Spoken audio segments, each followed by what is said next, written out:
Ustedes recuerdan que el día de ayer ya habíamos hecho alguna introducción a esta prueba de Kolmogorov-Smirnov. Por lo menos sabemos que sirve para testear la normalidad.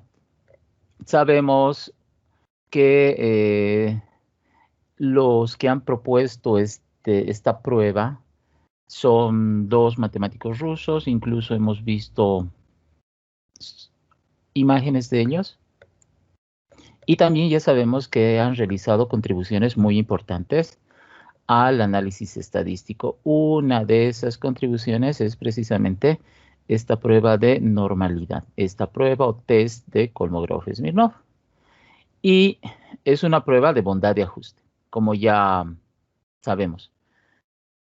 Bien, ¿esta prueba en qué se basa? Esta prueba se basa fundamentalmente en este teorema de Glibenko-Cantelli, que también son dos matemáticos. Uno de ellos es ruso y el otro es italiano.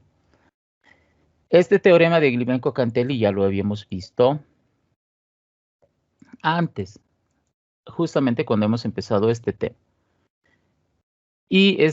Pero no solamente este tema, sino también eso ya habíamos visto cuando estábamos en tercer semestre, viendo la materia de estadística 2, y también en sexto semestre, cuando habíamos desarrollado lo que era convergencia en probabilidad. Bien, entonces nosotros respecto de este teorema de Glibenko-Cantelli, también se lleva este teorema en econometría 1, cuando se habla de convergencia, en probabilidad precisamente. ¿Ya? Entonces, este teorema de convergencia en probabilidad, o el teorema de Glibenko-Cantelli, tiene esta forma, ¿no? Que dice que existe bondad de ajuste, y uno dice, ¿dónde dice bondad de ajuste? Dice aquí, es casi seguro que sea cero. ¿Que sea cero qué cosa? Que sea cero la diferencia que existe entre la frecuencia, entre la función acumulada de la probabilidad empírica, ¿listo?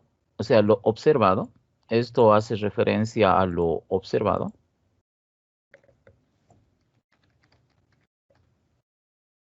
Versus la frecuencia de probabilidad acumulada, o en este caso, la función de probabilidad acumulada teórica.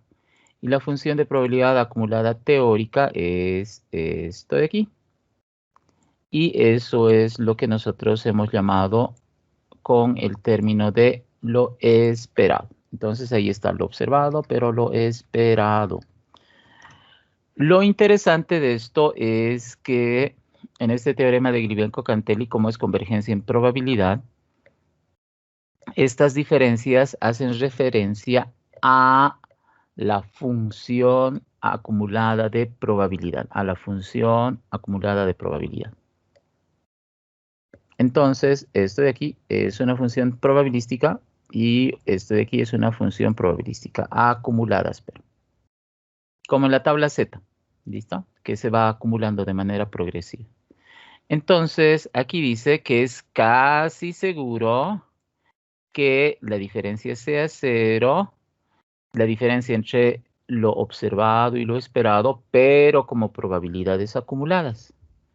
Y si se repiten muchas veces estas diferencias, trabajando con muestras cada vez más grandes, es decir, en el peor de los casos, trabajando con una gran cantidad de información, para este de aquí, para lo observado, es casi seguro que cuando hay convergencia en probabilidad, entonces esta diferencia es casi seguro de que sea cero.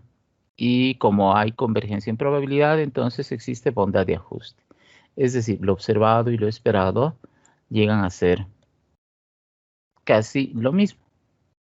Y si lo esperado sigue la tendencia de una distribución normal, entonces lo observado también va a seguir la tendencia de una distribución normal, porque estamos comparando precisamente con la distribución normal. Pero en este caso, lo que nosotros tenemos que ver es algo que aquí se remarca. De estos dos elementos hay que buscar el punto de divergencia, dice, ¿no? Ya no el de convergencia, no el que más se acerca, sino el de divergencia, el más grande. Porque aquí dice eso. Ya, entonces, el máximo de las diferencias. Entonces, nosotros nos vamos a topar con el máximo de las diferencias. Y con eso vamos a ir determinando los valores que corresponden. Ahora, el día de ayer se les explicaba un aspecto que era bien importante, que era el aspecto que se les explicaba el día de ayer. Lo que se les explicaba el día de ayer era el hecho de que ahora ya no vamos a trabajar con la curva de la distribución normal que todos ya conocemos, esa que tiene forma de campana. Ya no vamos a trabajar con esto. Claro, ayer ya se ha explicado, pero entonces esto de aquí, no. La bisectriz ya no, tampoco la bisectriz. Con la bisectriz ya no vamos a trabajar. Con la forma de campana tampoco vamos a trabajar. Pero sí vamos a trabajar con esa forma que parecía una S alargada. ¿Ya? Y es con esta la que vamos a trabajar. Esta forma de una S alargada corresponde a la función de probabilidad de la variable aleatoria a nivel poblacional. Entonces, como el día de ayer ya adelantábamos, existe tres formas de representar a la distribución normal, con la forma de campana tradicional, con lo que hemos descubierto en la prueba cuantil-cuantil, es decir, una bisectriz, pero ahora con la función de probabilidad acumulada. ¿Listo? La función de probabilidad acumulada. Bien, ahora, si nosotros hacemos algo y aquí encontramos los valores de Z, intentamos más o menos reproducir la distribución, la tabla Z, ¿sí? Entonces, por ejemplo, si aquí yo utilizara la tabla Z y añadimos datos, ¿listo? Y vamos a crear, a ver, ¿qué vamos a crear? Vamos a crear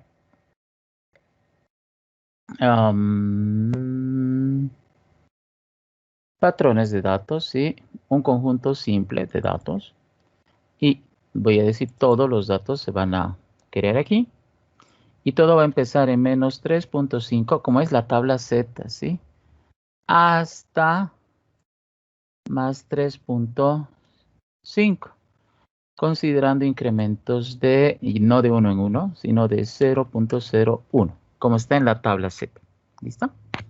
Entonces, eso que estoy haciendo aquí me permite crear esto que han visto. Ya crear este patrón de datos. A ver una vez más para que ustedes puedan ver. Por decir algo, yo quiero crear una serie de datos en el Minitab, que es el programa que estamos usando. Y por decir algo, esto se va a llamar estatura. Por decir algo. ¿Listo? Estatura. Por decir algo. Y yo quiero hacer una secuencia de valores, por ejemplo, desde 1.30 hasta 1.80. Y quiero que todo sea corrido. ¿Listo? Entonces, en teoría, yo tendría que ser 1.80, 1.31, así. 1.32, 1.33 y ya. El gran problema es que esto no es el Excel, porque en el Excel lo único que hay que hacer es escribir unos 3 o 4 datos y luego jalar o alar, como dicen algunos.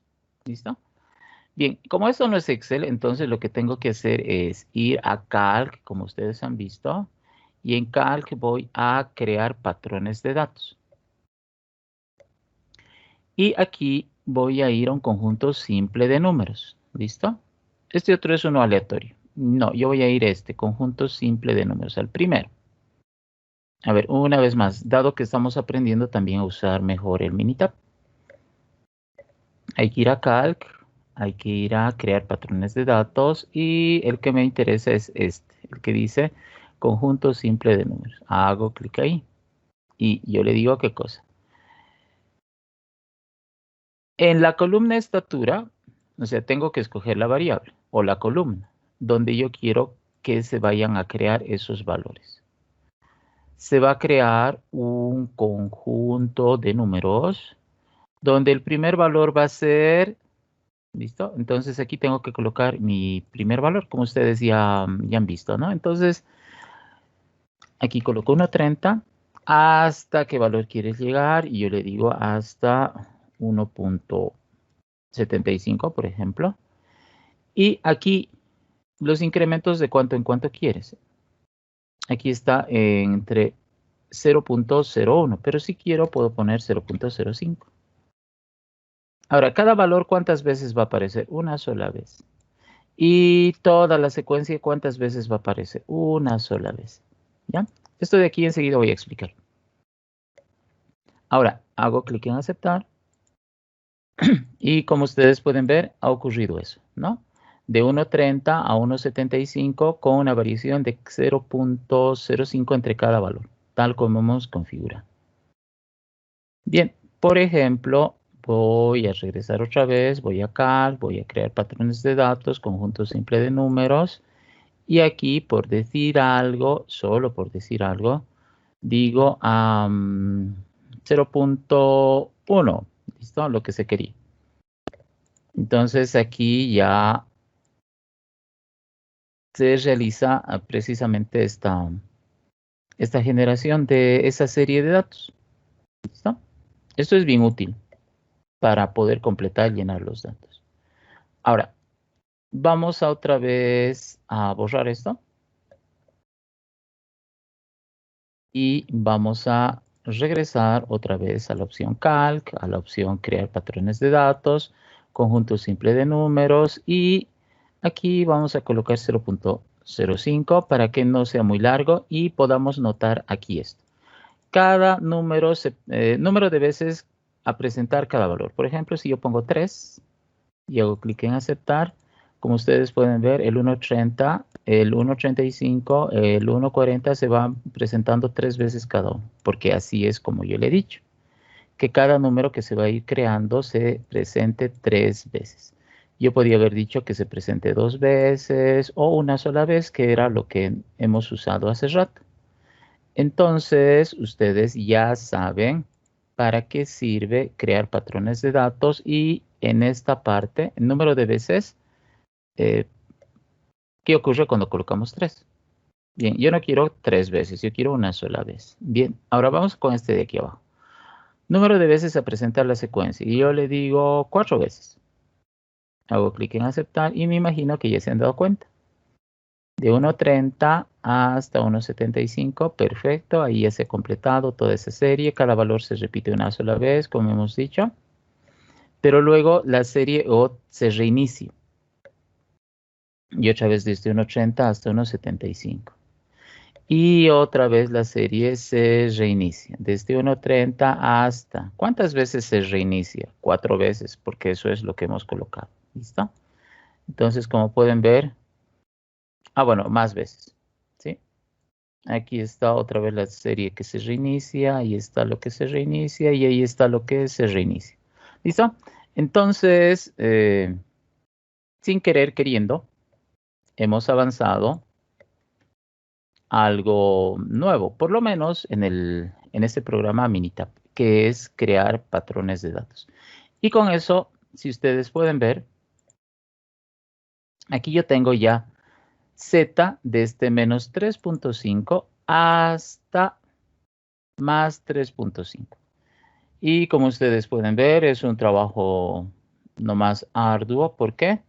Porque si hubiésemos hecho a mano, hubiésemos tenido que realizar 700 valores, tendríamos que haber escrito, ¿no? Eso nos ha ayudado bastante. Bien, ¿qué quiero hacer?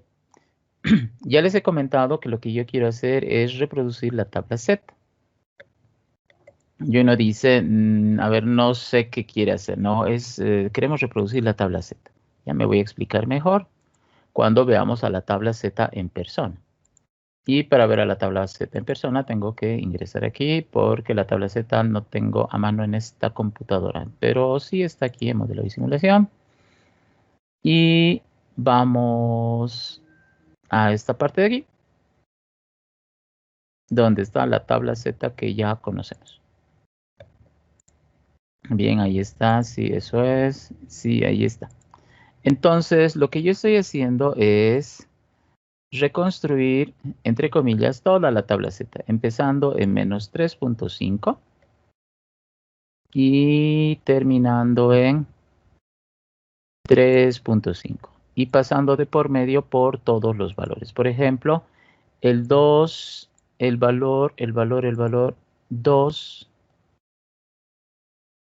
0, 3, ¿sí? 203. Ustedes saben que eso es 203. Y si regreso a esta parte y lo voy a buscar y seguramente me voy a ubicar, voy a encontrar al 203. ¿Listo? Entonces lo único que yo estoy haciendo aquí para que se pueda entender es ubicar el valor de Z. Así que todos los valores de la tabla en términos de Z están aquí. ¿Cuántos valores había habido en la tabla en términos de Z? Ustedes han visto que hay 701 valores. Así que esta nuestra tabla Z contiene esa cantidad de valores, 701. Como pueden apreciar. ¿Listo? Bueno, ahora, ¿qué vamos a hacer? Estos valores, ustedes saben que son valores de probabilidad y son valores de probabilidad acumulados, ¿no? No por algo aquí dice área acumulada. Área acumulada. Y entonces los valores en términos de probabilidad se van acumulando de manera progresiva, ¿no? Desde la izquierda hasta el punto Z y llegan hasta, empiezan en menos 3.05, donde se acumula el 0.0001 de probabilidad. Y llegamos hasta el valor 3.5, donde se va acumulando 0.9999 de probabilidad. Bien, para poder hacer eso, venimos aquí y aquí escribimos F mayúscula X, ¿listo? En este caso es F de Z, no es de X, ¿ya? Porque estamos trabajando con la variable aleatoria Z, eso ustedes saben. Bien, entonces ahí está con F de Z mayúscula. Y voy a ir a Calc, yendo a Calc, voy a ir a lo que es distribuciones de probabilidad. En distribución de probabilidad voy a lo que es la distribución normal. Fíjense, esto que estoy haciendo es bien distinto. El día de ayer, cuando he hecho mi simulación, he ido a datos aleatorios y he ido a la distribución normal. Pero ahora no quiero hacer simulación, quiero calcular probabilidades y probabilidades acumuladas. Entonces voy a distribución de probabilidad. ¿Listo? Es bien diferente. ¿Por qué? Porque si se fijan, en datos aleatorios tenemos todo esto y en distribuciones de probabilidad es casi lo mismo. La única diferencia es que los datos aleatorios tienen esta opción extra. Esto que dice por muestreo por columnas. Entonces uno se da cuenta y dice, ah, no, este no. Este de aquí sirve para hacer simulaciones. ¿Sí? Esto de datos aleatorios sirve para hacer simulaciones. Este de distribuciones de probabilidad, ah, no, este es para calcular solo probabilidades. Normal elijo. Y como ustedes pueden ver aquí, me da varias opciones. La densidad de probabilidad, la probabilidad acumulada inversa. El primero es calcular la probabilidad del valor. ¿Listo? El segundo es la acumulada, la que quiero. Y esta otra es la inversa. Es decir, teniendo el área, hay que encontrar Z. ¿Listo? Esto es el camino inverso. Bien, entonces probabilidad acumulada es lo que yo voy a elegir. Media 0, desviación estándar 1, dice, eso está bien claro porque estamos trabajando con Z. Z tiene media aritmética 0, desviación estándar 1. Bien, entonces lo dejo tal como está. Probabilidad acumulada, perfecto, eso se queda tal cual. Acumulada, no se olviden, acumulado. Media 0,1, eso es para Z, ¿listo? Ahora, aquí tengo que elegir columna de entrada, digo, y digo de aquí. De esto vas a calcular la probabilidad acumulada. ¿Listo? ¿Y dónde voy a colocar los resultados? Y donde dice almacenamiento opcional, ahí hago clic. Entonces yo le digo, aquí vas a colocar los resultados. Lo que calculas para Z en términos de área acumulada o de probabilidad acumulada para Z, pues guardas en esta parte. Entonces hago clic en aceptar y en teoría todo esto ya se ha completado. Así que aquí ya tenemos algo desarrollado. ¿Sí? Aquí hay un aviso, ¿qué será?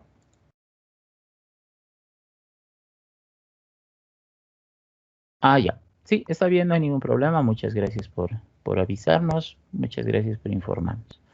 Regresamos aquí y como ustedes pueden ver, aquí ya tenemos estos valores de área. Y son valores de área acumulada. Si es que, por ejemplo, y esto tiene más de 4 decimales, porque nuestra tabla tiene 4 decimales, ¿ya? Si es que, por ejemplo, vamos al resultado de 2.14, ¿listo? Vemos que aquí hemos encontrado el valor de 0.016. Eso deberíamos tener 0.61, ¿listo? Para menos 2.14. Entonces, vamos aquí. Y para menos 2.14, menos 2.114, aquí está. El área dice que es 0.162, 0.0162. ¿Listo? Y si nosotros regresamos aquí, efectivamente es 0.0161, dice, sí, pero el redondeo es 2. ¿Listo?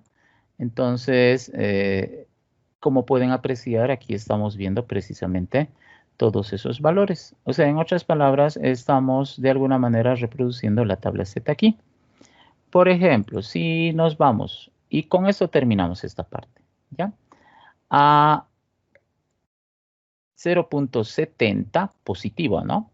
El área acumulada es 0.758036.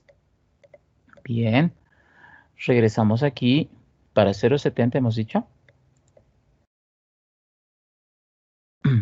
0.70, aquí está, 0.70, 0.7580. Así que, ni más ni menos, aquí tenemos a la tabla Z en el Minitab. Así que todo lo que estaba en el Minitab, perdón, en la tabla Z está transcrito aquí. Bien, ahora ¿qué vamos a hacer? Ahora vamos a graficar, ¿listo? ¿Y qué gráfico vamos a hacer? Vamos a hacer el gráfico de dispersión, ¿ya? Entonces vengo aquí y le digo gráfico de dispersión, así, normal nomás. O con línea de conexión. A ver, primero el simple y luego vamos a hacer con la línea de conexión. Valores de Y. Los valores de Y es el de la probabilidad, ¿listo? Y los valores de X es de Z. Bien, hago clic en aceptar. Espero un ratito. Y como ustedes pueden ver, creo que ya ni es necesaria esa línea de conexión, ¿sí? Como pueden ver, ahí aparece mágicamente esa S alargada. Y como pueden ver aquí en 0, es el punto de inflexión. Es decir, el cambio de trayectoria, ¿no? De lo que es cóncavo al origen, pasa a ser convexo. ¿Listo? Aunque en este caso es, claro, el origen es 0, entonces es cóncavo el origen. Y aquí ya es convexo. Entonces aquí hay un cambio, ¿no? Que podemos ver en 0. Justo se da ese punto de inflexión y por tanto la trayectoria de lo que estamos analizando, que es la probabilidad acumulada, pues cambia. Entonces había un cambio de trayectoria. Y entonces esto es lo que obtenemos cuando se nos ocurre a nosotros graficar los resultados de la tabla Z. Es decir, Z con el área acumulada. Entonces, en vez de tener esta forma de campana, la tradicional forma de campana, pues tenemos esa forma, ¿ya? Más o menos así. Donde el punto de inflexión va a corresponder precisamente al valor Z00, ¿ya? Y es el valor donde se van a acumular el 50% de las probabilidades hacia este lado, ¿no? Entonces, hacia este lado está el 0,50 de las probabilidades, toda esa parte. Bien, entonces, y hemos demostrado, ¿qué hemos demostrado? Hemos demostrado de esta manera tan sencilla esto, ¿no? Ahora, en estas épocas, demostrar todo lo que pasa en matemáticas, demostrar todo lo que pasa en física, todo lo que pasa en estadística, es fácil con la ayuda de las computadoras, ¿sí? En la época de mi papá, por ejemplo, no. Si había computadora era tremendamente caro, ¿listo?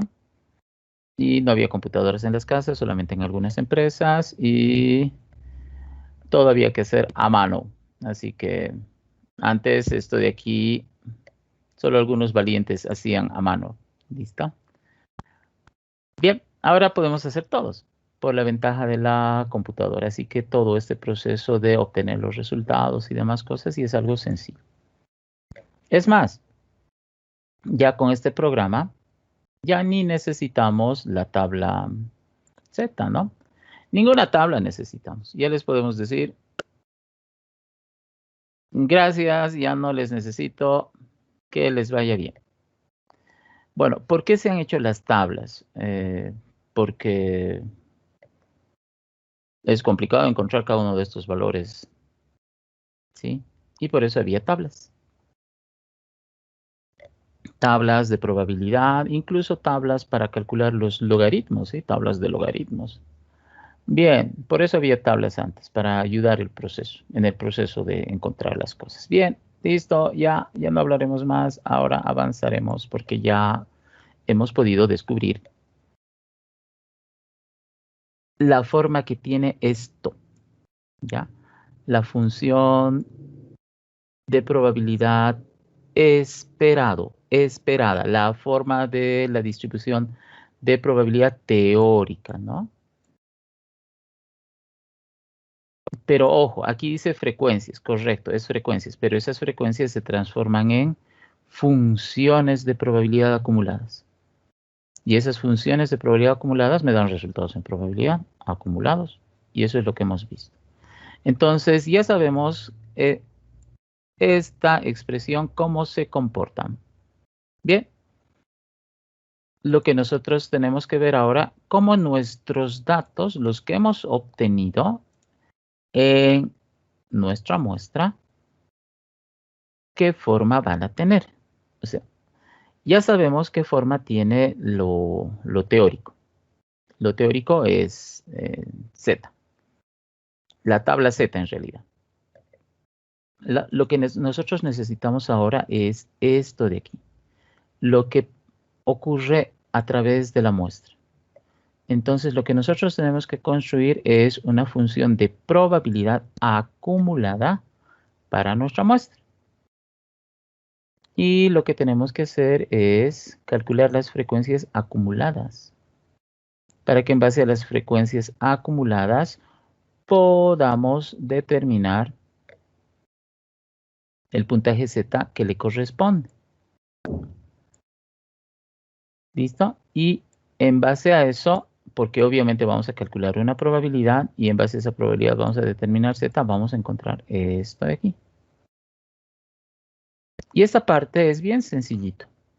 Se hace con el procedimiento de Kaplan-Meier y luego se hace un ajuste de continuidad. ¿Ya? Bien. Y el ajuste de continuidad es más facilito todavía que en la prueba cuantil-cuantil. Entonces, ¿qué es lo que tenemos que hacer? Número uno, lo de siempre. Organizar los datos de menor a mayor. ¿Ya? Hay que organizar los datos de menor a mayor. Y hay que determinar las frecuencias absolutas para cada valor. Y uno dice, ¿qué es frecuencia absoluta? El número de veces que se repite cada valor. Y lo que tenemos que hacer es calcular las frecuencias acumuladas. Pero ojo, tiene que ser acumuladas, porque no se olviden que tiene que ser acumulado. Y presentarlos como proporción o probabilidad de frecuencia, ¿no? Utilizando ese símbolo. Ahora, ¿eso es difícil de hacer? No, no es nada difícil. ¿Y cómo vamos a demostrar que eso se puede hacer? Porque en los apuntes hay existe este ejemplo. Como pueden ver, aquí están los datos de la muestra. Son 10 datos muestrales. ¿Listo? Entonces, número 1, obtener datos, porque si no vamos a obtener datos, ¿qué vamos a hacer? Entonces hay que obtener datos. ¿Cuántos datos son? 10 datos. ¿Son todos los datos que tú puedes encontrar? No, porque solamente son una muestra. Bien. Y de esos datos, ¿cuál es su media aritmética y cuál es su desviación estándar? Esos. ¿Sabemos desarrollar estos procedimientos? Claro que sí. Bien. Entonces, ya tenemos la información, sabemos cuántos datos disponemos, de cuántos datos disponemos, tenemos la media aritmética y la desviación estándar, que son los parámetros de la distribución normal. Y lo que hacemos ahora es asignar el rango, el famoso I. Y aquí tenemos 1, 2, 3, 4, 5, 6, 7, 8, 9, hasta el 10. Y alguien puede decir, un ratito, un ratito, un ratito, aquí hay repetidos, ¿sí? Entonces aquí no va a ser 2 y 3, tendría que ser 2.5. Correcto, está bien. Tendría que ser 2.5, pero solo en la prueba cuantil-cuantil. ¿Por qué? Porque la prueba KS no importan los repetidos. Ojo, no importan los repetidos. Pero alguien dirá, pero antes nos importaban los repetidos y por eso en vez de colocar 2.3 colocábamos 2.5. Sí, pero eso era solo en la prueba cuantil-cuantil. En la prueba KS, esta que estamos haciendo, no importa si es repetidos. Ese valor del cuantil vas a asignar así corridito, del 1 hasta n, sin que te importen los repetidos. Ahora alguien va a decir, no, pero me confundo. La respuesta es, no te confundas. ¿Por qué no tienes que confundirte? Porque esta ya no es la prueba cuantil-cuantil. En la prueba cuantil-cuantil tengo que utilizar esta noción de rangos y cuando hay empates, tengo que utilizar el procedimiento que ya sabemos para romper el empate, que es el rango medio. Pero eso solo es en la prueba cuantil-cuantil. Repito, solo en la prueba cuantil-cuantil. En esto no es necesario. ¿Listo? Así que en esta prueba no tengo que complicarme para nada en romper los empates cuando existen valores repetidos. Entonces, ya esto que hemos hecho en la prueba cuantil-cuantil para determinar el valor de I, que son los cuantiles, pues ya ni lo tomamos en cuenta.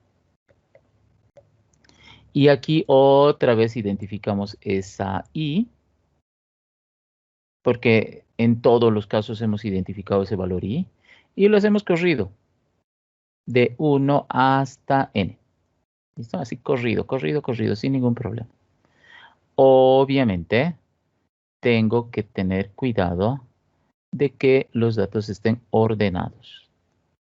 Esa es la clave, que los datos estén ordenados. Tiene que haber un orden en la información, de menor a mayor. Bien, ¿y ahora qué hacemos? Lo que nosotros vamos a hacer, en primer lugar, es determinamos el valor de z. ¿Listo? Esto de aquí es bien básico. ¿Listo? Vamos a determinar el valor de z, de cada uno de estos valores. Entonces, aquí, ¿qué tenemos que hacer? Lo único que tenemos que hacer es, con la ayuda de nuestra calculadora, decimos, a ver, ¿a qué es igual z? sabemos que es el dato menos la media aritmética dividido entre la desviación estándar. Y la desviación estándar había sido 20.25394. ¿Listo? Entonces tenemos eso. Eso es igual y aquí sale menos 0.8889, etc. Bien, Z, como ustedes han visto en la tabla, por cuestiones de practicidad solamente se presenta Z con 2 decimales.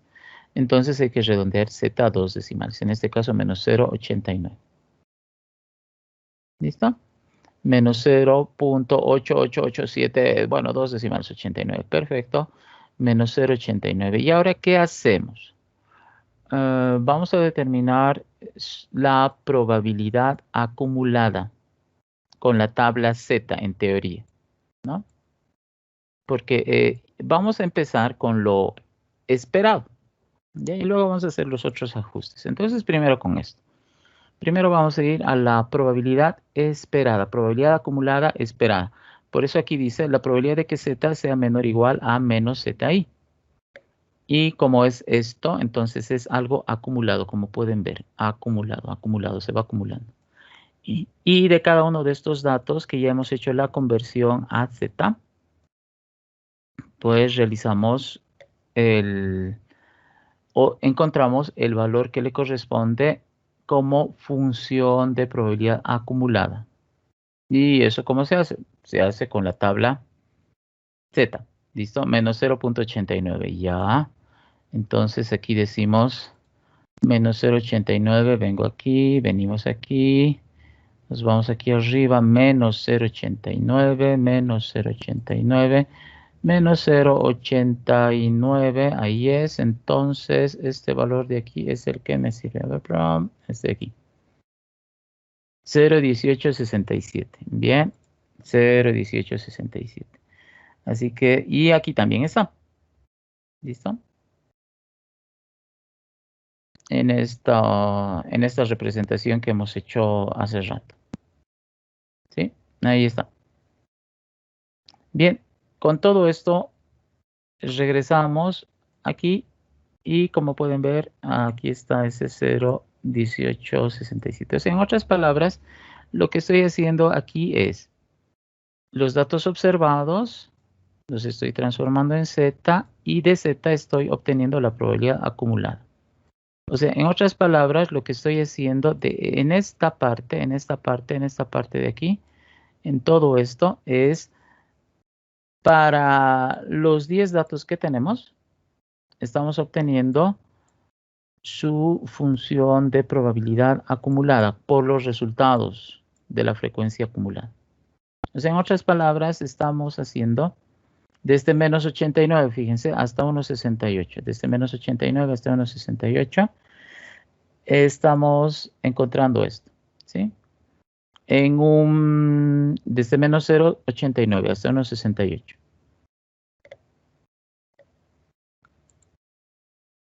Desde aquí hasta aquí, ¿no? Menos 0.89, 1.68. Entonces, esta partecita, estamos encontrando esta partecita de la información que tenemos.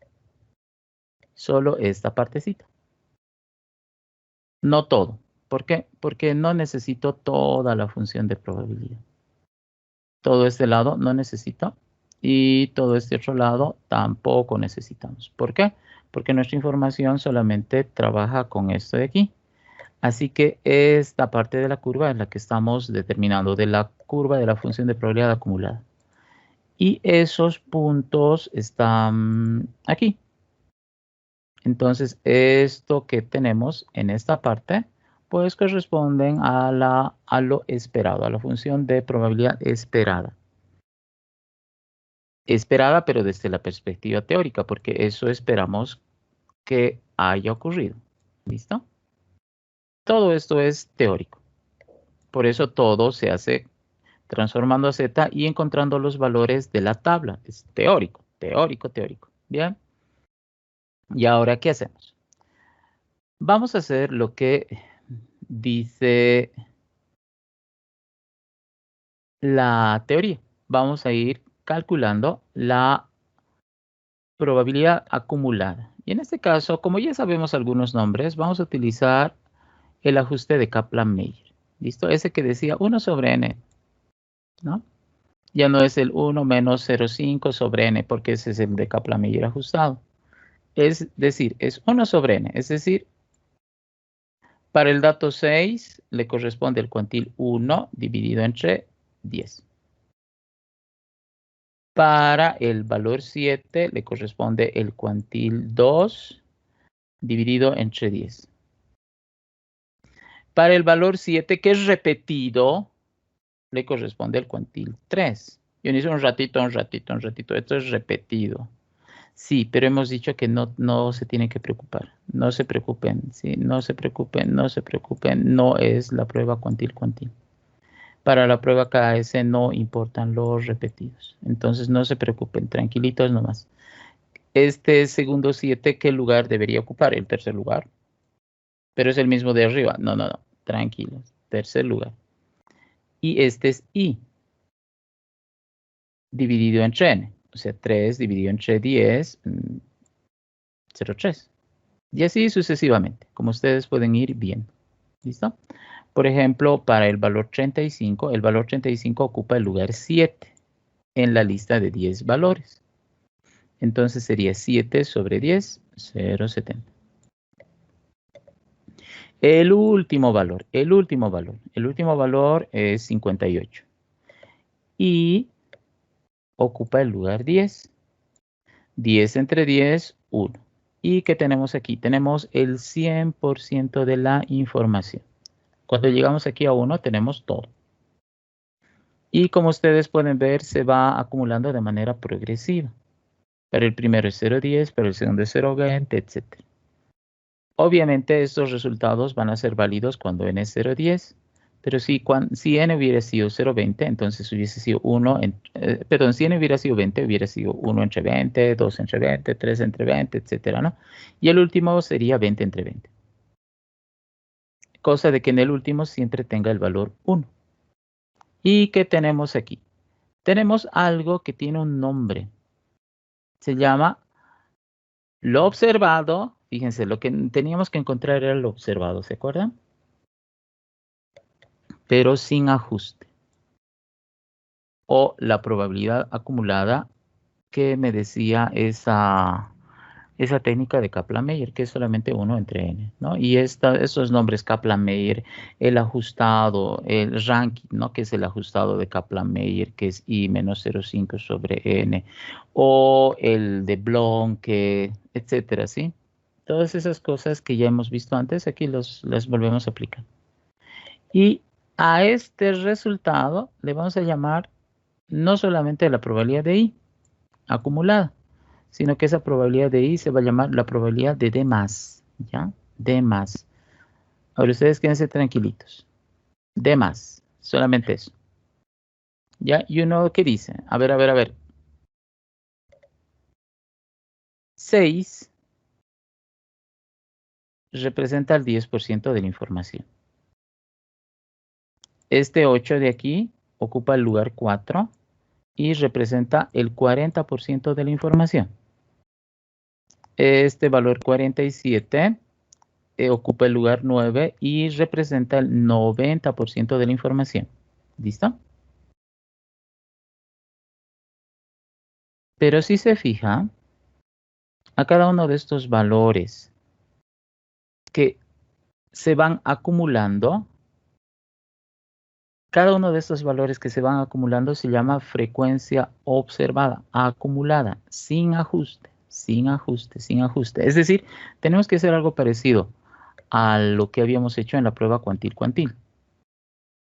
Es decir, había un problemita, ¿no? ¿Se acuerdan? En la prueba cuantil-cuantil, justo el último valor representaba el 100% de la información.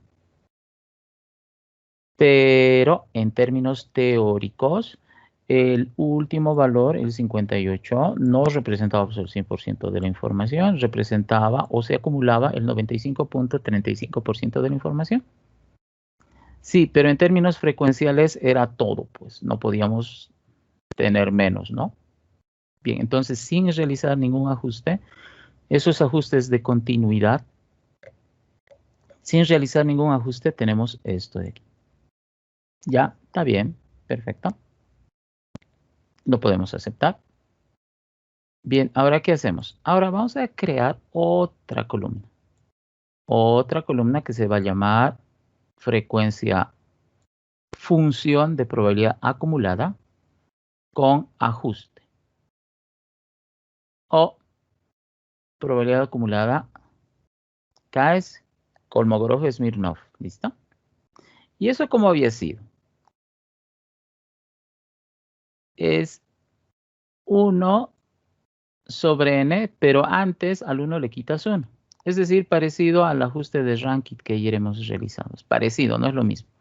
En el ajuste de Rankit que ayer hemos realizado era un i menos 0.5 y todo eso estaba dividido entre n. ¿Listo? Bien, aquí es lo mismo, solamente que en vez de que sea menos 0.5 o un medio, ¿sí? Acuérdense, ¿no? Era un medio, es menos 1. O sea, quitamos 1.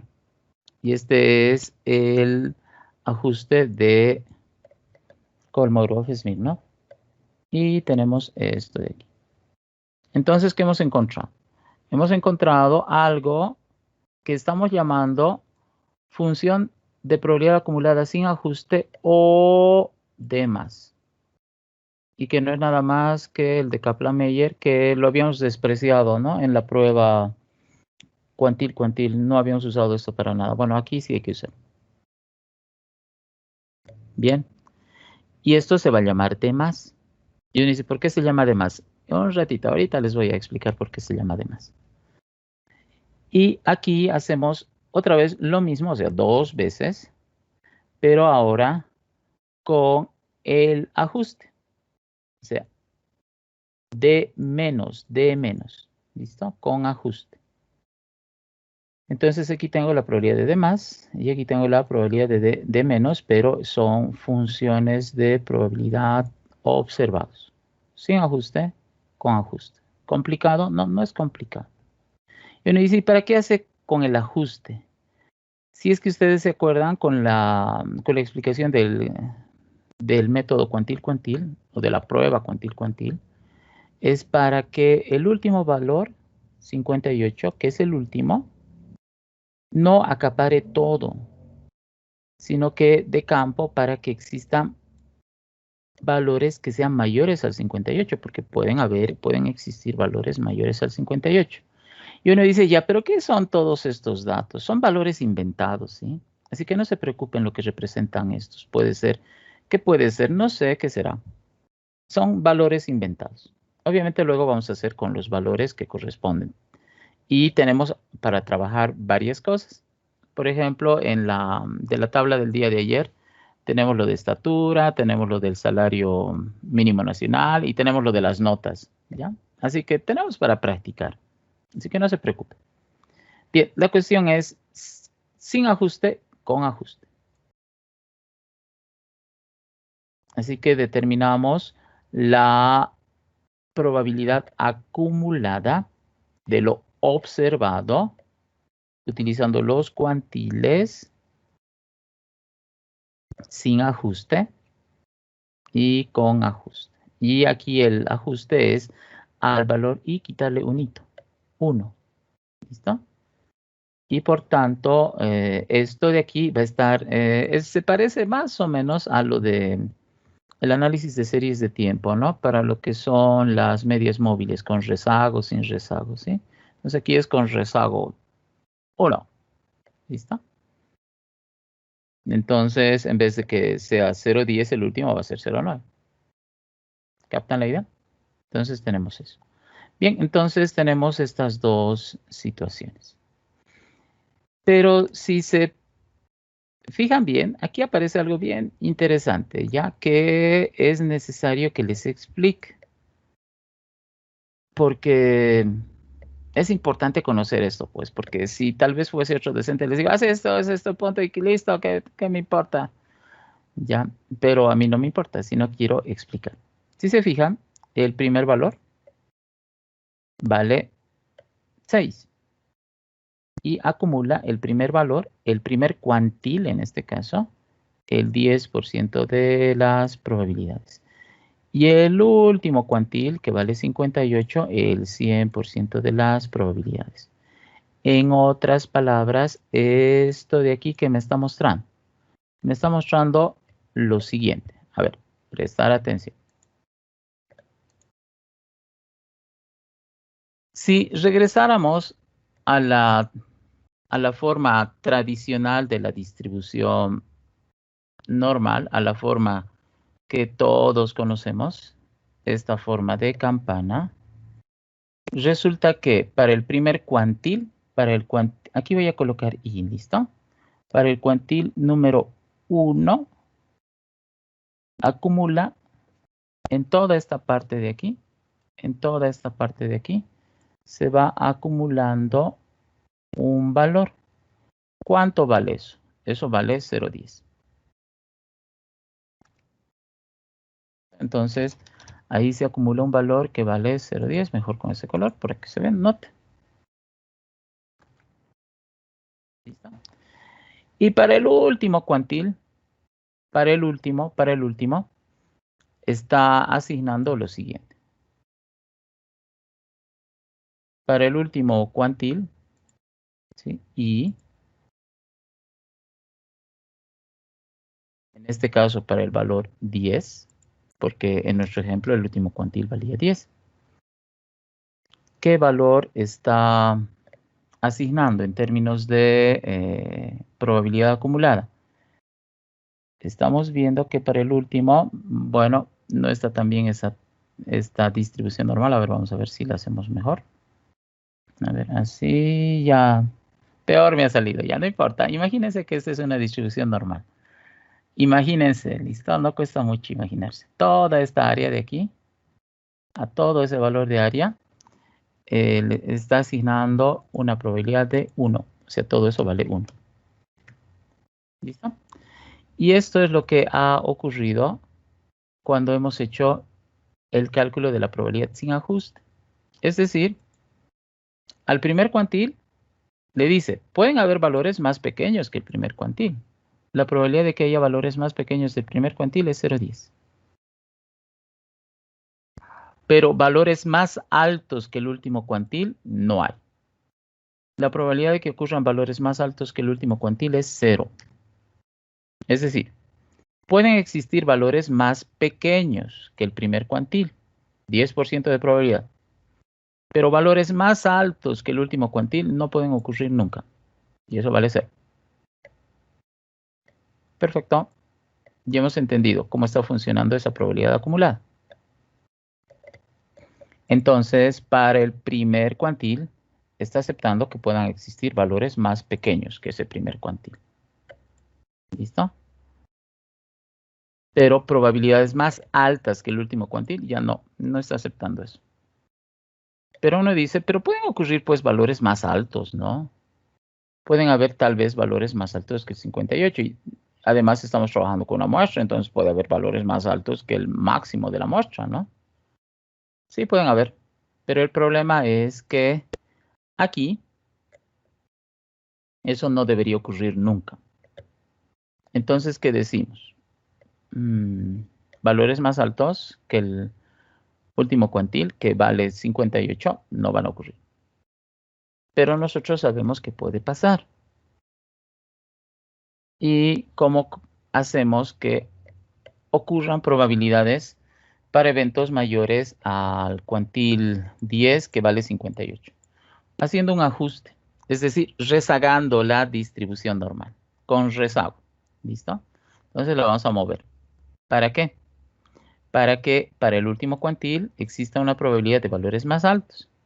Pero ¿cuál es el problema? Como estamos moviendo, para el primer cuantil ya no existen valores más bajos, porque la probabilidad acumulada es 0. Entonces aquí estamos logrando esto de aquí. A ver. Y esta forma de razonar, de pensar es importante, ¿listo? No es hacer por hacer, hay que pensar. Bien, entonces, ¿qué está pasando cuando estamos trabajando con el ajuste?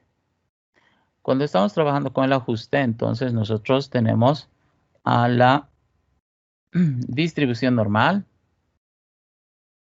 Aquí está el cuantil y resulta que haciendo el ajuste, es decir, trabajando con rezagos, para el valor 1, no existe nada antes. ¿Listo? Antes del cuantil 1 no ocurre nada. Nada. No se olviden, estamos trabajando con un rezago. ¿Por qué? Porque antes no es que no ocurría nada. Antes ocurría algo. Y el algo que ocurría era, fíjense, aquí voy a volver a hacer lo mismo. No está bien esto, vamos a hacerlo mejor otra vez. Estamos, en otras palabras, rezagando, ¿sí? Entonces, no me ha salido bien. Ya, así sería.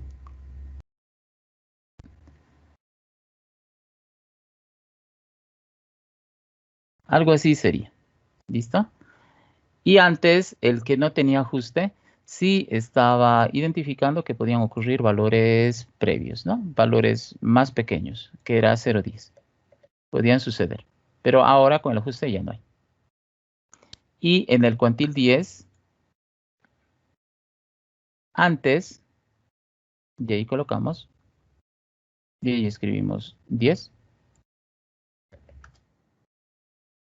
El antes es el que tiene línea amarilla. Cortaba las probabilidades de que existan valores mayores al 10. Pero ahora, con el ajuste, existe la posibilidad de que puedan suceder valores mayores al 10. ¿Y eso cuánto vale? Eso vale 0,10. En otras palabras, lo que hemos hecho ha sido mover un poquito la distribución normal. Entonces hemos movido un poquito. Más o menos hemos hecho esto. Si me voy al Minitab, si voy a las distribuciones de probabilidad, donde digo 2 distribuciones, más o menos hemos hecho esto, ¿sí? Por decir algo, ojo, me voy a inventar ya. No lo van a tomar muy a pecho. Aquí esto va a ser menos 1 y 1. ¿Listo? Y este va a ser 0 y 1. Entonces, más o menos lo que hemos hecho ha sido esto. Aquí sí se ve mejor, ¿sí? No ese dibujo tan feo que he hecho.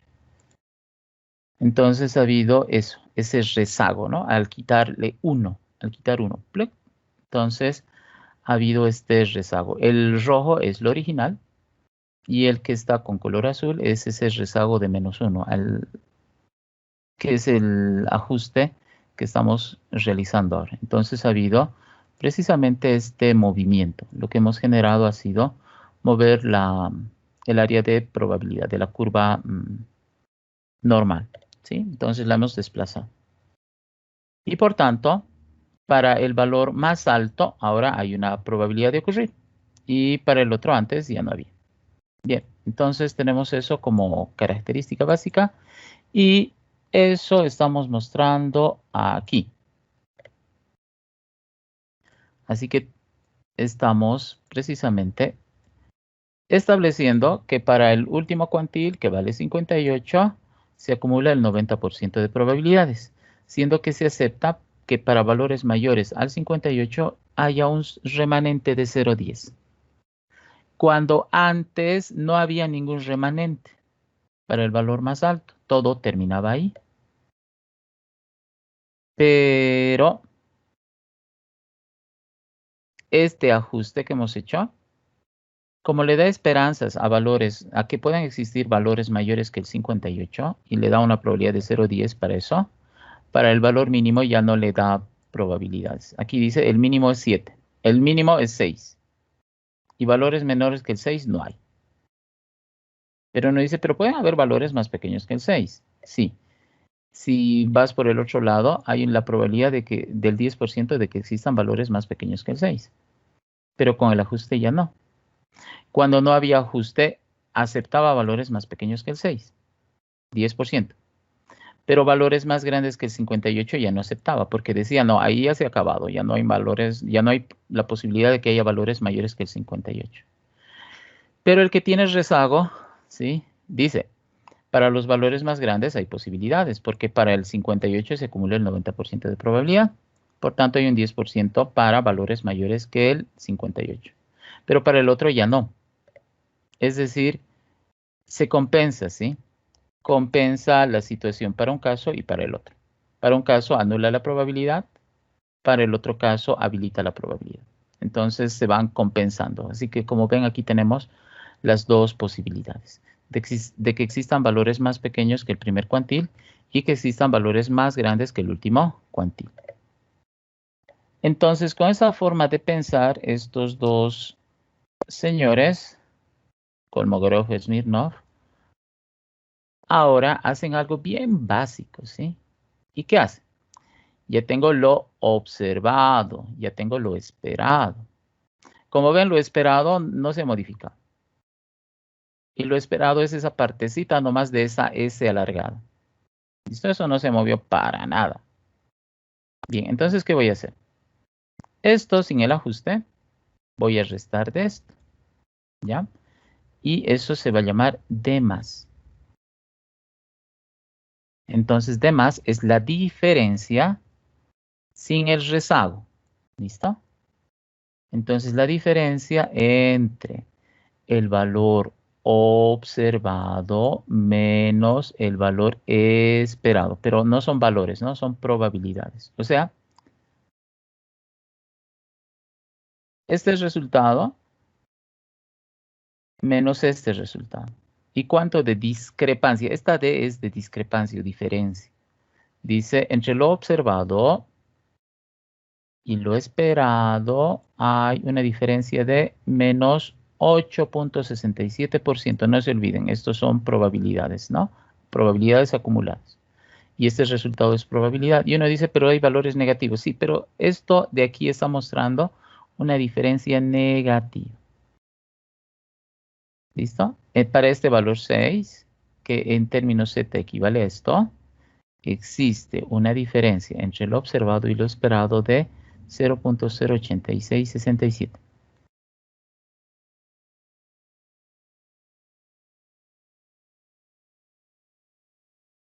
¿Listo? Entonces aquí esta diferencia es lo que nosotros estamos buscando. Sin el ajuste. Pero con el ajuste, con D menos, es decir, con el rezago, la diferencia es esta. Y esta diferencia obviamente es este mismo valor, este mismo, pero ahora con este otro. Como ven, la diferencia es más grande.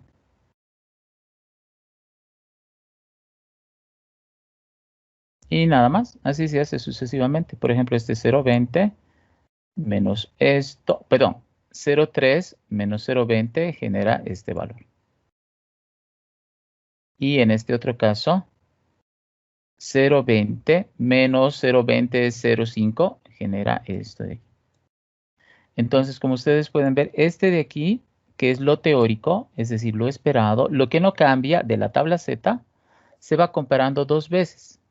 Se va comparando dos veces, pero como diferencia. Con ajuste y sin ajuste. Y esa D es de diferencias o de discrepancias. Entonces, la diferencia sin el ajuste sería este con este menos ese. Genera este resultado. Perfecto. Pero como estamos presentando la misma distribución, pero ahora rezagada, retrasada, entonces también vamos a hacer lo mismo. Es decir, este mismo valor que no se mueve porque es lo que se espera que ocurra, es lo teórico, y lo teórico no se va a mover nunca. Comparo con este otro de aquí. Entonces, eso menos esto. Voy a obtener una diferencia, la D de diferencia o de discrepancia. Y se llama de menos porque es el ajuste. ¿Sí? Y este de aquí se llama de más o de no más, D, ¿sí? D Se puede quedar como D nomás, como discrepancia, sin necesidad de poner más. Pero este menos, ¿por qué? Porque este es el menos 1. ¿Listo? Entonces este menos implica que este es con el ajuste, ¿ya? Para darle esperanzas a que exista valores más altos que el 0,50, que representa ese movimiento que hemos hecho. Entonces resulta que para el primer cuantil, que corresponde al dato 6, tengo dos diferencias. La primera diferencia entre lo observado y lo esperado, sin ajuste, y la segunda diferencia entre lo observado y lo esperado con ajuste. Y hacemos lo mismo para todos. ¿Listo? Bien, hacemos lo mismo para todos. Y ahora regresamos a esta prueba y lo que hemos hecho ha sido precisamente eso, ¿no? Con ajuste y demás cosas. Bien, ahora ¿qué tenemos que hacer? Entre los valores de más y de menos, se debe escoger aquel que resulte máximo. Este valor será el estadístico de diferencia o discrepancia, KS. Pero fíjense, tiene que ser en valor absoluto. O sea, el signo no debería importarnos. Tenemos que encontrar el máximo, es decir, el valor más alto de la diferencia. Y al hacer esto, si se fijan, dice, el máximo de esta diferencia. ¿Listo? Porque no se olviden que de más y de menos será lo observado menos lo esperado. El de más sin ajuste, el de menos con ajuste.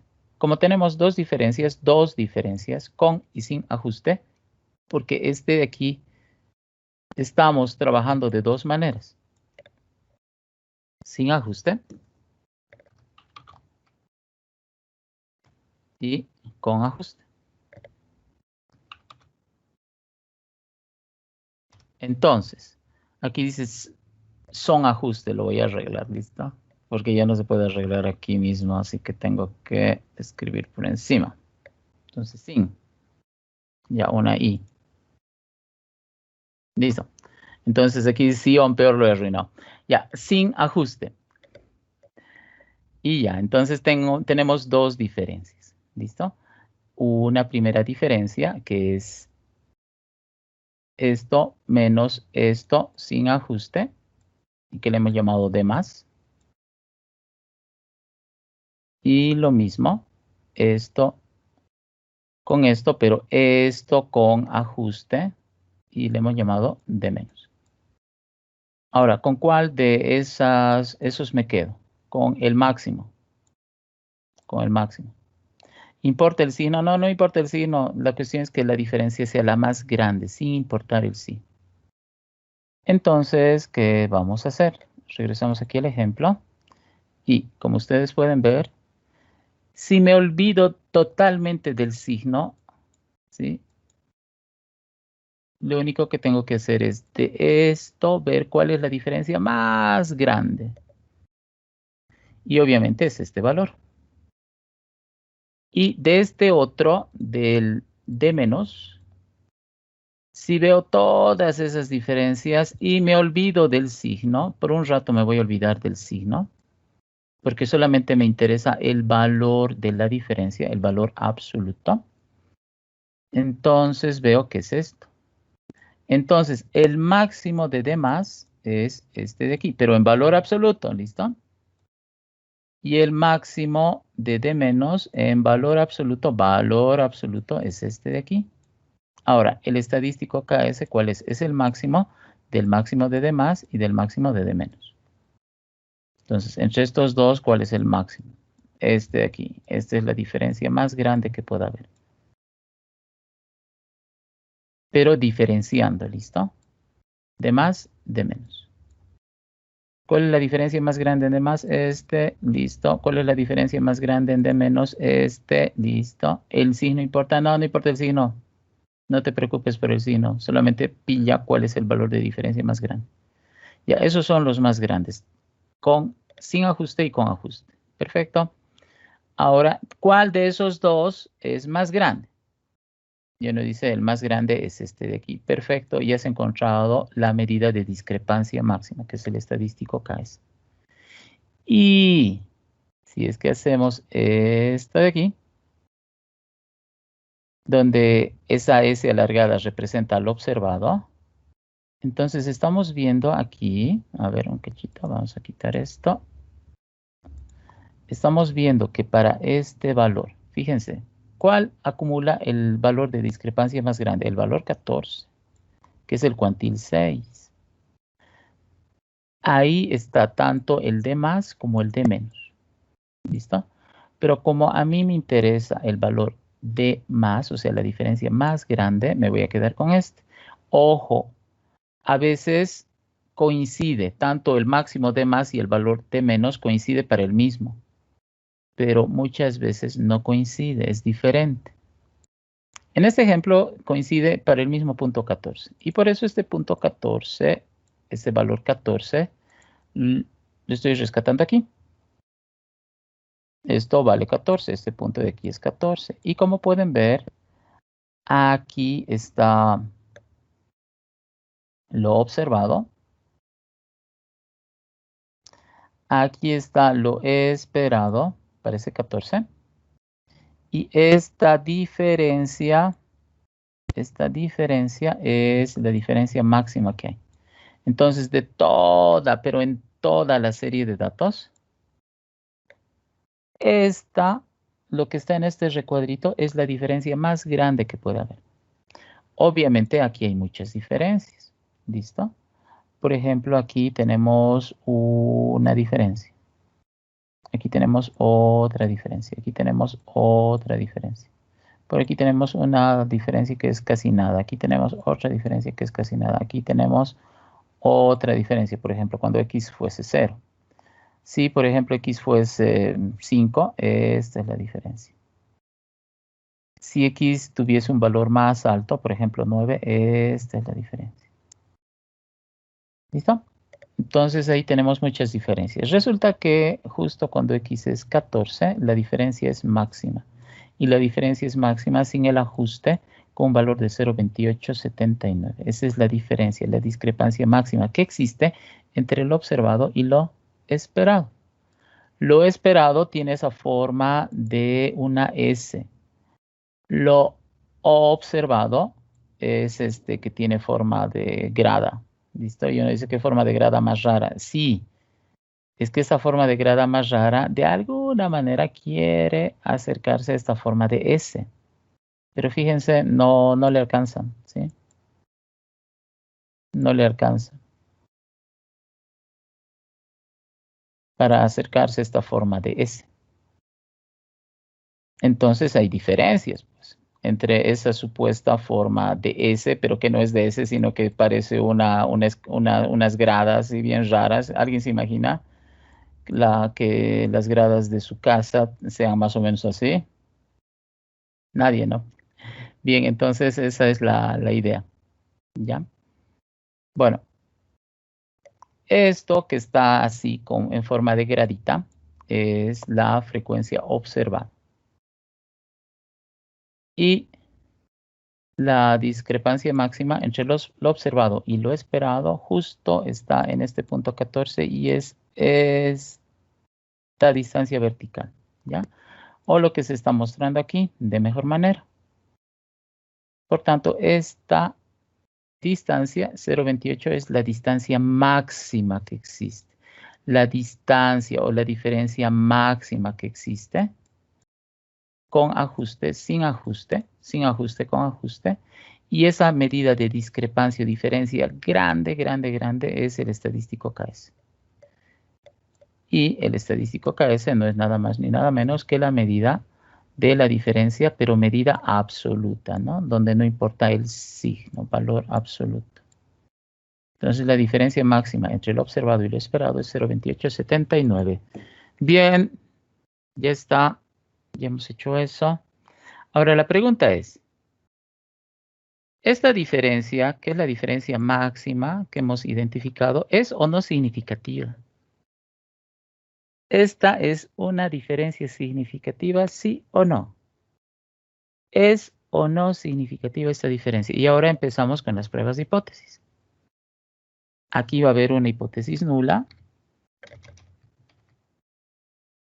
¿sí? H0, donde dice que la diferencia no es, la diferencia, o sea, KS, esa medida de discrepancia KS, no es significativa.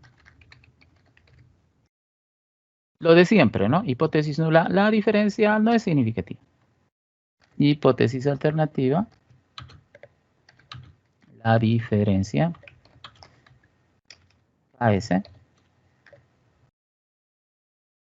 es significativa.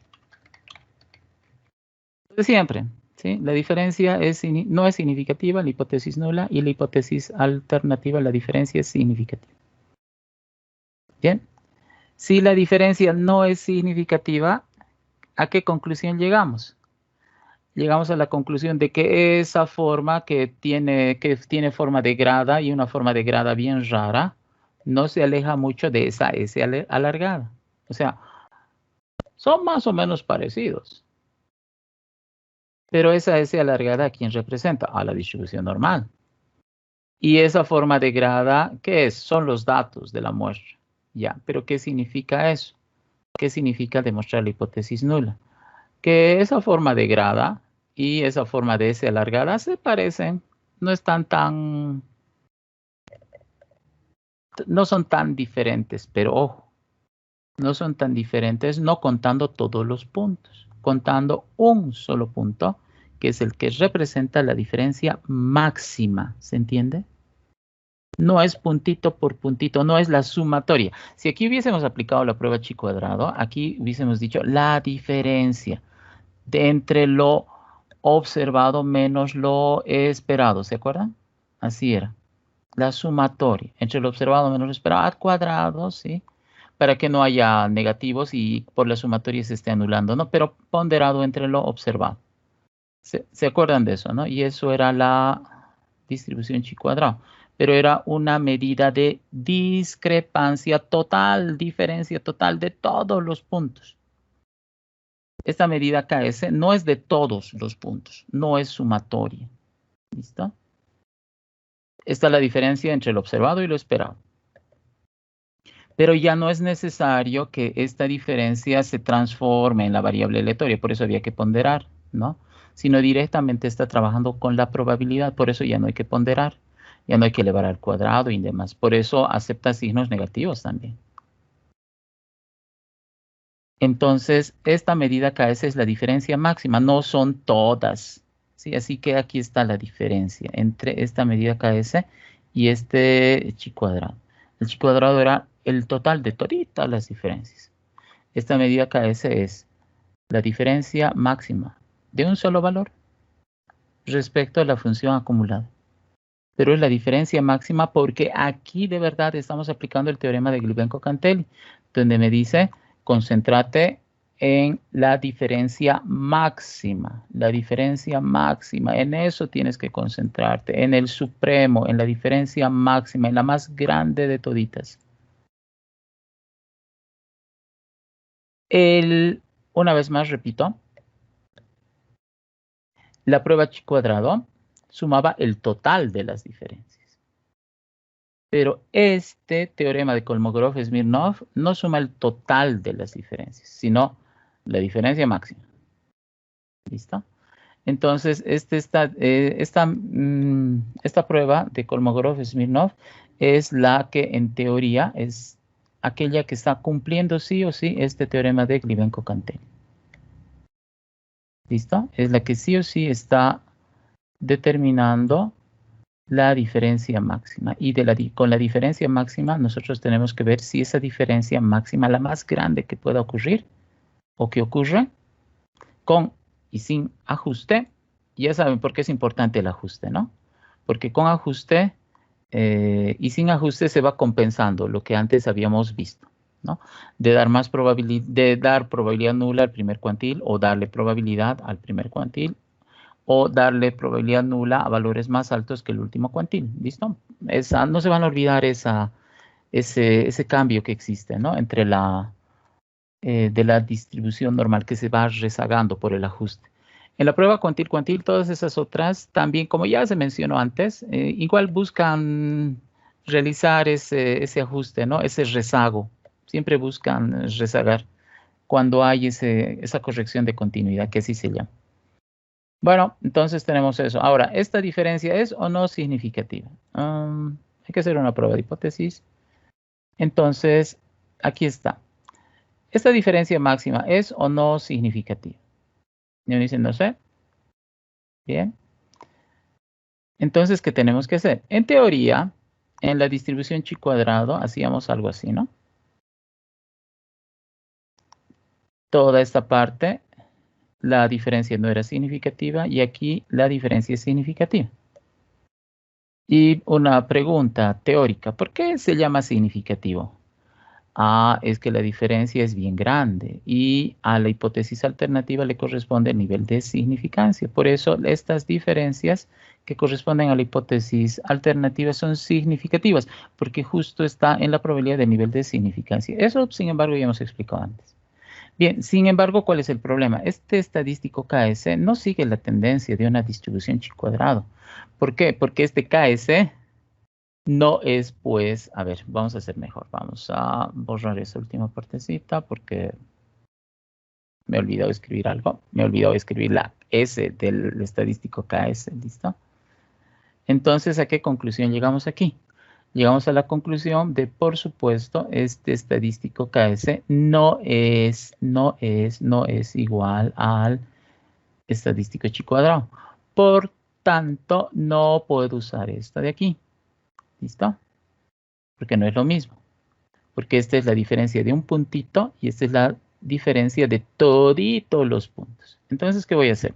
Vamos a utilizar valores críticos de una tabla KS. Y uno dice, ¿por qué una tabla? Porque esta es una tabla, tenemos que trabajar con una tabla de probabilidades propia para este estadístico. Y estas personas, esta medida de discrepancia, que se llama estadístico, ¿sí? Estadístico de diferencia. Entonces, las personas que han inventado esto, no por algo eran matemáticos, entonces se han creado una función de probabilidad solitos para ellos mismos y para su prueba. Y obviamente todo está en función al número de datos. El número de datos por aquí, el número de datos por aquí. Y si tienes más de 40 datos, entonces vas a usar esto de aquí. ¿Listo? Bien. Número de datos. Y aquí está el nivel de significancia. Como nosotros vamos a trabajar normalmente con 0.05 porque queremos algo equilibrado, ¿se acuerdan, no? Entonces vamos a trabajar con esa columna. Y en función al número de datos y el nivel de significancia, vamos a encontrar el valor crítico. ¿Listo? Bien, en nuestro caso, ¿cuántos datos tenemos? Tenemos 10 datos. Ya, 10 datos. Perfecto. ¿Con qué valor crítico con qué nivel de significancia vamos a trabajar? Lo tradicional, 0.05. Bien, entonces 0,409. ¿Listo? 0,409. Ese valor. Y uno dice, ya, 0,409, ya, 0,409, 0,409, 0,409, 0,409. Aquí está. 0,409. Entonces, ¿qué va a pasar? Por favor, de todo esto de aquí se van a olvidar de momento. ¿Listo? Esto de ahí no existe. Este de aquí no existe. ¿Qué existe? Lo único que existe es la diferencia y este valor crítico que hemos obtenido de esa tabla en consideración al número de datos y el nivel de significancia. ¿Listo? Bien, ahora, la pregunta es, ¿qué tenemos aquí? Lo que tenemos es en una recta de diferencias, de discrepancias, ¿sí? De diferencia entre lo observado y lo esperado, ¿sí? Entonces aquí estamos ante una recta de diferencias entre lo observado y lo esperado. Resulta que la diferencia calculada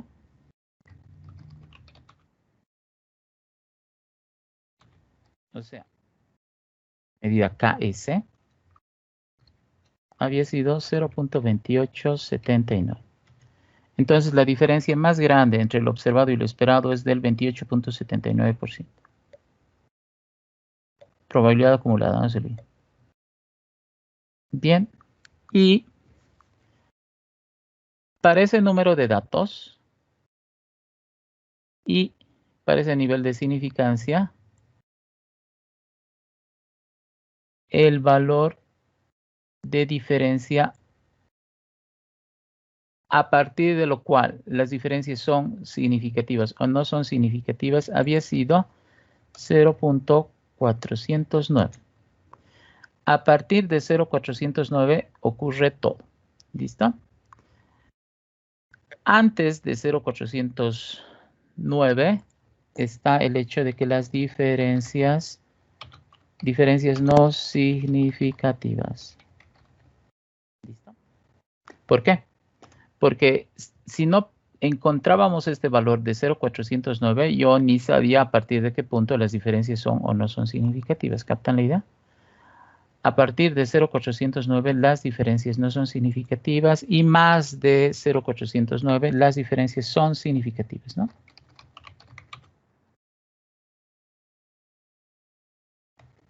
Diferencias significativas. Y las diferencias no significativas, ¿qué probabilidad tienen de ocurrir? La probabilidad de las diferencias no significativas es 0.95. Y si las diferencias son significativas, deberían ocurrir pues con una probabilidad tal que si ocurren, de verdad son significativas, ¿no? Lo más probable es que no sean significativas las diferencias, 95%. Lo mismo de una prueba de hipótesis tradicional, solamente que esta prueba de hipótesis no puedo hacer pues así. Ya no puedo hacer mi prueba de hipótesis así en una distribución chi cuadrado, por ejemplo. O tampoco puedo hacer en una distribución normal, ¿ya? Encontrando H0, H1, H1, esas cosas. No puedo, ¿por qué? Porque el estadístico KS es un estadístico de diferencias. Y ni siquiera es diferencia cuadrática, entonces la de chi cuadrado anulado. Y la otra no, porque la distribución normal no es una distribución de probabilidades para diferencias. Entonces aquí no me puedo inventar un grafiquito, ¿listo? Para poder para poder encontrar la zona de la hipótesis nula y la zona de la hipótesis alternativa. O sea, no puedo hacer un grafiquito, no se puede. Entonces, ¿qué me voy a hacer? Me voy a hacer una línea, así, un plano con un solo eje.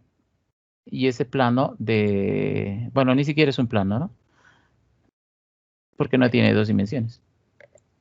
Entonces, esta dimensión horizontal es una dimensión de diferencias entre lo observado y lo esperado. Este 0.409 es el punto a partir del cual nosotros vamos a reconocer lo no significativo de lo significativo. Entonces, ¿qué va a pasar aquí? ¿Cuál es la medida de diferencia que hemos encontrado? Vale 0.2879. ¿Dónde está este 0.2879? Respecto de esa diferencia máxima, pues está en este lado. Por tanto, este 0.2879 al 95% de confianza para 10 datos es o no significativo. La respuesta es una diferencia no significativa. Entonces, ¿qué estamos demostrando aquí? Aquí estamos demostrando en esta zona lo que es H0 y en esta zona lo que es H1, tomando siempre el valor de la tabla como el valor de referencia, a partir del cual la diferencia es o no significativa. Entonces, ¿qué hemos demostrado? Entonces, hemos demostrado la hipótesis nula. Por tanto, los famosos 3 puntitos que siempre se usan en matemáticas. En conclusión, la hipótesis nula es la que hemos demostrado. Hipótesis nula verdadera. Pero sin gráfico ni nada, porque en esta prueba no hay gráfico, no hay distribución normal, ni chi cuadrado, ni nada. ¿Listo? Porque si no, deberíamos haber elevado al cuadrado. Y no hemos elevado al cuadrado la diferencia entre lo observado y lo esperado, ¿no? Bien, entonces hemos demostrado que la hipótesis nula es verdadera. ¿Y qué significa? Que la diferencia entre lo observado y lo esperado pues, no es muy grande. Ya, pero ¿eso qué significa? ¿Qué era lo esperado? Lo esperado era la distribución normal. Entonces, lo observado versus lo esperado, que es la distribución normal, no se olviden, lo esperado es la distribución normal. No tienen una gran diferencia. Entonces, ¿a qué conclusión llego? Los datos de la muestra siguen la tendencia de una distribución normal. Porque no se olviden que lo esperado sigue la tendencia de la distribución normal, porque así hemos hecho. Por eso hemos llamado Z y por eso hemos calculado las probabilidades de Z. Entonces, como no hay una diferencia significativa, este 0,2879 no había sido, es una diferencia, parece grande, pero no había sido tan grande. A un 95% de probabilidades con 10 datos, no había sido tan grande. Entonces, ¿qué pasa? Pues no hay diferencias significativas. ¿Qué significa eso? Los datos se encuentran normalmente distribuidos. La diferencia máxima no es sistemática. Si hay diferencias, son resultados del azar. Es decir, no hay algo premeditado. Ha habido una diferencia, pero es por pura suerte, porque la variable es aleatoria, ¿sí? Pero no es por algo predeterminado. Esta diferencia 0,2879 es una diferencia que ha ocurrido por lo aleatorio de la información con la que estamos trabajando. No es una diferencia mortal, como para decir que es una diferencia sistemática gigantesca, que solo ocurre un 5% de las veces, y ha ocurrido un 5% de las veces, pocha, qué grave, ¿sí? Porque había un 95% de probabilidades de que no debería ocurrir, pero ha ocurrido, y a la primera, ¿eso qué significa? Significa que es malo, ¿sí? No es malo, lo único que significa es que los datos no están normalmente distribuidos, nada más. Y listo, punto, se acabó.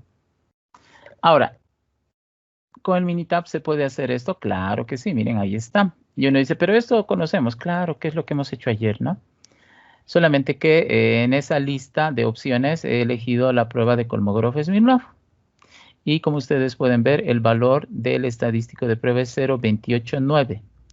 Y aquí está 0,2879, o sea, 0,288, ¿listo? Y aquí dice 0,289, ¿saben? No pasa nada porque si hubiésemos trabajado con la totalidad de los decimales, porque no se olviden, si Z no solamente tiene 4 decimales, tiene más decimales. Y si hubiésemos trabajado con el 100%, y aquí está, fíjense la probabilidad, ¿no? No solo tiene 4 decimales, miren, tiene más, ¿ya?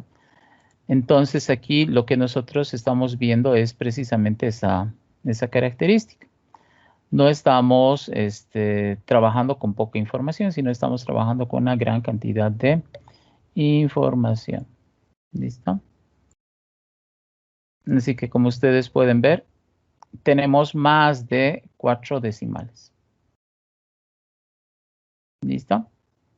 Y cuando se ha hecho el cálculo, aquí en este ejemplo, hemos hecho con la tabla Z, ¿listo? Y en primer lugar, hemos redondeado esto, ¿no? A 2 decimales. Y después de redondear esto a 2 decimales, esto hemos redondeado a 4 decimales. Entonces, ¿qué ha pasado? Con estos redondeos a 2 decimales y con ese redondeo a 4 decimales, hemos perdido precisión. Y este resultado es exacto. No, tampoco es exacto, ¿sí? Porque aquí ya estamos perdiendo precisión, ¿ya? Al hacer redondeos y a trabajar con la tabla. Bien, entonces, ¿qué pasa? Si es que no hubiésemos trabajado con la tabla, si es que hubiésemos trabajado con toditos, pero toditos los decimales sin que nos falle ni uno solo, el estadístico acá es 0,289. Nosotros hemos determinado 0.288, ¿listo? Redondeando a 3 decimales, 0.288. Y uno puede ver estos dos resultados y dice, oh, qué desilusión, debería haber obtenido exactamente lo mismo.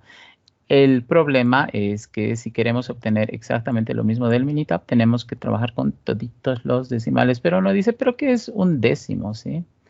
Un ratito, no es décimo, ¿sí? Es décimo, centésimo, milésimo. ¿Qué es un milésimo? Ah, un milésimo no es nada, ¿no? Entonces, está bien el cálculo manual que hemos hecho. Y esto es lo que hubiésemos obtenido con el Minitab. La gran ventaja del Minitab es que el resultado que obtengo con el Minitab es, como decimos aquí en Cochabamba, ¿no? Es con YAPA, porque no solamente tienes la medida KS, sino también tienes el gráfico cuantil, 2 por el precio de 1. Bien, entonces tengo este resultado. Lo único que me faltaría es hacer la prueba de hipótesis, ¿no? Entonces, si tengo este resultado, ¿es o no significativa esta diferencia? Bueno, tendríamos que hacer esta pruebita.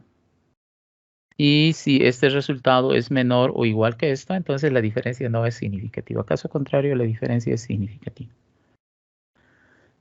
Pero aquí abajo, y eso vamos a ver la siguiente clase, aquí dice valor P, que me imagino han visto en econometría, ¿no? Bien, aquí por el resultado del valor P, yo voy a saber si hay o no en la ocurrencia de la hipótesis nula o la alternativa. Pero eso vamos a ver en la siguiente clase, no ahora. Bien, entonces tomamos esto como referencia y ya decimos que las diferencias no son significativas. Y si regresamos al texto, aquí está con más detalle, ¿sí? Si el KS calculado es menor o igual que el KS de las tablas, la diferencia no es significativa. Es decir, de esa recta de diferencias del valor crítico, lo no significativo es todos los valores menores, ese valor crítico, incluyendo el valor crítico. Y todo lo que es mayor, obviamente, ya no incluye el valor crítico. Así que la hipótesis nula dice que si se prueba la hipótesis nula, las discrepancias de los valores resultan aleatorios. La distribución de los datos sigue una distribución normal, pero uno dice un ratito, pero hay diferencias. Sí, yo sé que hay diferencias. Todos sabemos que hay diferencias. Solamente que esas diferencias no son significativas. Y si quieren ver con más detalle las hipótesis, la formulación original de las hipótesis es esta. Solamente que yo he planteado esas hipótesis de la manera que acabo de indicar para hacerlo más sencillito.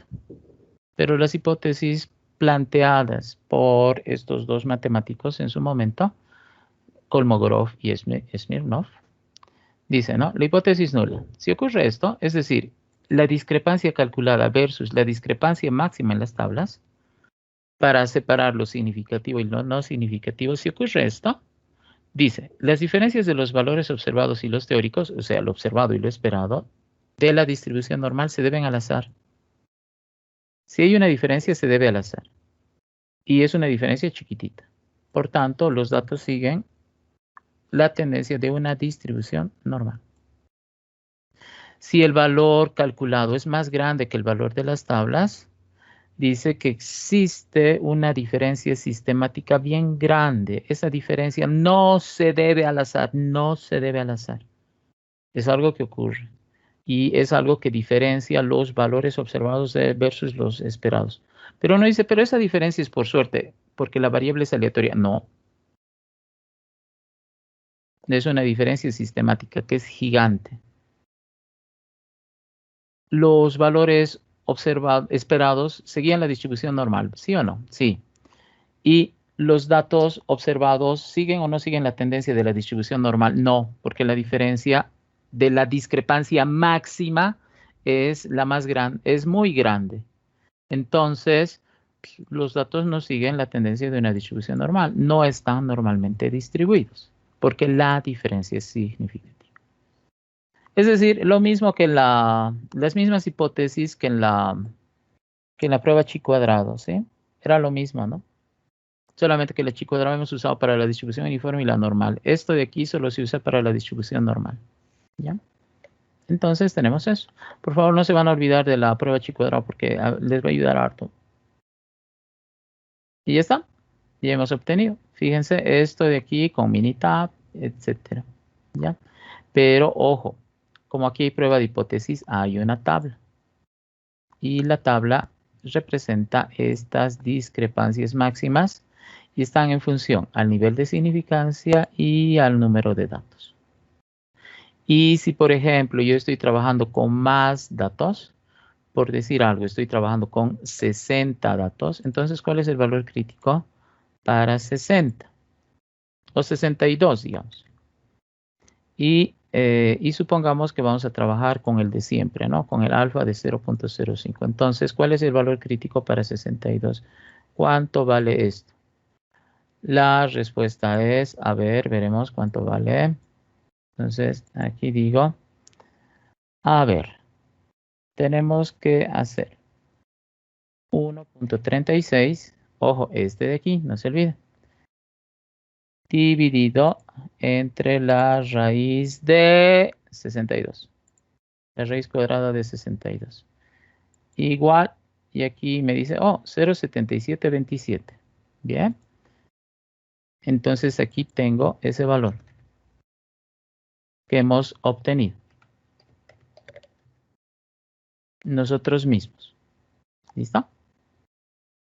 Así que, bien gentiles estos señores de Kolmogorov Smirnov. Me han asignado una expresión que me permite encontrar valores críticos superiores a 40, es decir, para 41, 42, 43, etcétera, a mi gusto. Sí, me han dado del 1 al 40, pero más del 40 no. Yo ya sé cómo voy a encontrar. Y vamos a encontrar con la ayuda de estas expresiones de aquí. Expresiones que difieren respecto del número de datos. ¿Listo? Si, por ejemplo, quisiera con un nivel de significación de 0.01 y estoy trabajando, por ejemplo, con 70 datos, entonces con esto voy a trabajar 1.63 sobre raíz de, y ahí coloco el valor que a mí me interesa. Y punto, ya está. Así que aquí me han dado una tablita de probabilidades acumuladas, pero probabilidades acumuladas para las diferencias. Si ustedes se fijan, a mayor número de datos, mientras más datos tengo, mientras más crece el número de datos, la discrepancia se va reduciendo. Por ejemplo, para la prueba que hemos hecho, con 10 datos, era 0.409, ¿no? Esa era la discrepancia máxima. Entonces, ese valor que hemos encontrado con el Minitab, por ejemplo, esa medida KS con Minitab que era 0.289, ¿sí se acuerdan? Bueno, porque he hecho con ese color ya. Supongamos que se puede ver.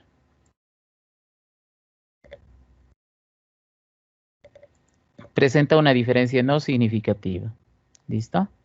Pero incluso la diferencia era no significativa hasta con 20 datos, fíjense.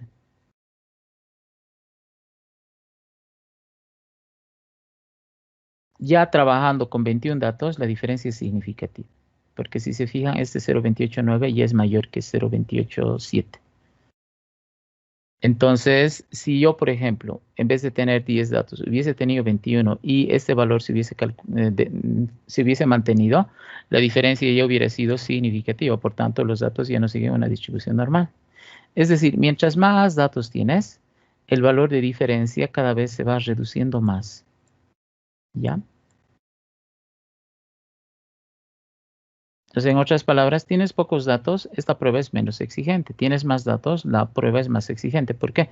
Porque para demostrar que la distribución es o no significativa, el valor de la diferencia es cada vez más pequeño. Tienes más datos, tienes un valor de diferencia, entonces, mientras más información tienes, te pide menos diferencia, te pide más exactitud. Y obviamente eso se puede entender por lo siguiente. ¿Listo? Ah, no, ya no me da tiempo. Vamos a terminar de aclarar todas, pero todas las dudas el día lunes de la siguiente semana. Y vamos a ver esta aclaración que quería indicar con la ayuda del Minita, pero la siguiente semana. Así que esta clase ha sido una clase bien teórica, pero lo importante es que espero que con toda la explicación esto que hemos visto aquí se haya entendido, ¿ya? Y este texto de aquí también se haya entendido, porque al final de cuentas en este texto está lo mismo que he explicado en la parte práctica, solamente que aquí está como una receta, ¿sí? Nada más. Así que eso es lo que tenemos preparado para la clase del día de hoy y ya tenemos más o menos otra prueba de bondad de ajuste, que sería la tercera prueba de bondad de ajuste. Chi cuadrado, cuantil, cuantil y ahora Kolmogorov, Smirnov. Gracias por su atención, que les vaya bien. Nos vemos el día lunes. Hasta luego, jóvenes. Cuídense.